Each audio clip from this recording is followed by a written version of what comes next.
கர்த்தருடைய மகா பரிசுத்த நாமத்திற்கு மகிமை உண்டாவதாக. யோபு 42 அதிகாரம் 2 தேவரீர் சகலத்தையும் செய்ய வல்லவர், நீர் செய்ய நினைத்தது தடைபடாது என்பதை அறிந்திருக்கிறேன் என்று யோபு தேவனை குறித்து தான் அறிந்து வைத்திருந்ததை சொல்லுகிறார். இந்த தேவன் சகலத்தையும் செய்ய சர்வ வல்லமையுள்ளவர். அவரின் வாழ்க்கையிலே எதை செய்ய நினைத்தாரோ அது தடைபடாது என்பதை அவன் அறிந்திருந்ததினாலே 1 அதிகாரத்திலே அவன் எல்லாவற்றையும் இழந்து போனான். தன் சரீர சுகம், தன்னுடைய பிள்ளைகள், ஆஸ்திகள் எல்லாவற்றையும் இழந்து போன போதிலும் தேவனை பற்றி அவன் குறை சொல்லவில்லை என்று சொல்லி பார்க்கிறோம். ஆனாலும் தன்னுடைய நண்பர்கள் அங்கு வந்து பேசும்பொழுது தன்னை அறியாமல் அநேக காரியங்களை அவன் பேசினதுண்டு. இங்கு 3 கர்த்தருக்கு பிரதியுத்தரமாக அவன் சொல்லும் பொழுது சொல்லுகிறான், நான் எனக்கு தெரியாததையும் என் புத்திக்கு எட்டாததையும் நான் அறியாததையும் அளப்பினேன். ஆனால் என் காதினால் உம்மை குறித்து நான் கேள்விப்பட்டேன். இப்பொழுதோ என் கண் உம்மை காண்கிறது. ஆகவே நான் என்னை அருவருத்து தூளிலும் சாம்பலிலும் இருந்து மனஸ்தாபப்படுகிறேன் என்று கர்த்தருக்கு முன்பதாக தன்னை தாழ்த்துகிறான். இதை கர்த்தர் பார்த்தார் என்று சொல்லி 9 வாசிக்கிறோம். கர்த்தர் யோபுவின் முகத்தை பார்த்தார் என்று சொல்லி.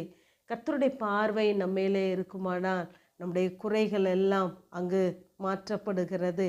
இப்பொழுது யோபுவினுடைய சிறையிருப்பை கர்த்தர் மாற்றுகிறார். அவனுக்கு இரட்டத்தனையான ஆசீர்வாதங்களை தருகிறார்.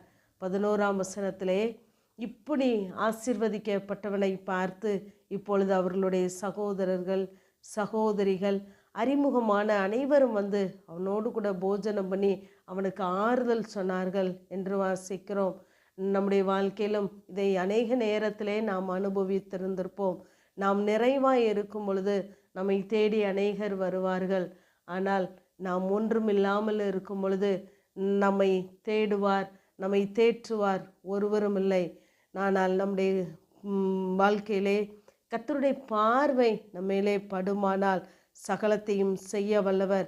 நம்முடைய வாழ்க்கையிலே செய்ய நினைத்தது தடைபடாது நடைபெறுமானால் நம்மை சுற்றி அநேக ஜனங்கள் இருப்பார்கள்.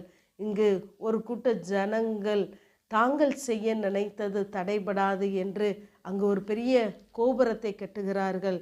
இதை பார்த்த தேவன் அவர்களை சிதறி போக பண்ணினார் என்று ஆதியாகமம் 11 அதிகாரத்திலே நாம் வாசிக்கிறோம். நாம் அநேக நேரங்களிலே நான் செய்ய நினைத்தது தடைபடாது என்று நம்முடைய சுயத்திலே முடிவெடுப்போமானால் அங்கு அது வாய்க்காமற் போகும். நாம் கர்த்தரை நம்பி நாம் முடிவெடுக்கிறவர்களாக இருக்க வேண்டும். அநேக நேரங்களிலே நமக்கு விரோதமாய் தடைபடுகிற காரியங்களை தேவன் அகற்றிவிட அவர் போதுமானவராகவே இருக்கிறார். மனித தடைகள், சத்ருவின் தடைகளை அவர் அகற்றி விடுவார். ஆனால் நம்முடைய ஆசீர்வாதத்திற்கு நாமே தடையாக இருப்போமானால் தேவனால் ஒன்றும் செய்ய முடியாது. இங்கே இஸ்ரவேல் ஜனங்கள் கடந்து வரும் பொழுது செங்கடல் அவர்களுக்கு தடையாக நிற்கிறது. அப்பொழுது தேவனை நோக்கி கூப்பிட்ட போது முன்னால் சென்ற மேக ஸ்தம்பம் பின்னால் வந்து அவர்களை பாதுகாத்தது என்று சொல்லி நாம் பார்க்கிறோம். ஆகவே நம்முடைய தடைகளுக்கு ஒரு குறிப்பிட்ட காலங்கள் தான் உண்டு. ஆகவே தான் வேதத்திலே 10 நாட்கள் உபத்திரவப்படுவீர்கள், கொஞ்ச கால பாட அனுபவிக்கிறவங்களை என்று சொல்லி பார்க்கிறோம். எல்லாவற்றிற்கும் தேவன் ஒரு காலத்தை வைத்திருக்கிறார். நம்முடைய வாழ்க்கையிலே தேவன் முன் குறித்த காரியங்களை அதனதின் காலங்களிலே செய்ய போதுமானவராகவே இருக்கிறார். அவர் நம்முடைய வாழ்க்கையிலே செய்ய நினைத்தது ஒரு நாளும் தடைபடாது.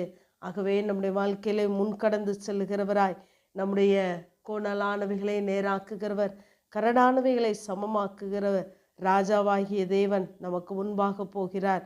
அவர் நம்முடைய முன்னணியிலே நடந்து போகிறார் என்று மிகாவிலே நாம் வாசிக்கிறோம். ஆகவே கர்த்தரை பற்றி கொள்ளுங்கள். அவர் செய்ய நினைத்தது ஒன்றும் தடைபடாது. ஆமேன். ஜெபம். பிதாவாகிய தேவனே, குமாரனாகிய இயேசு கிறிஸ்துவின் நாமத்தின் மூலமாய் உடைய சன்னிதானத்திலே வருகிறேன்.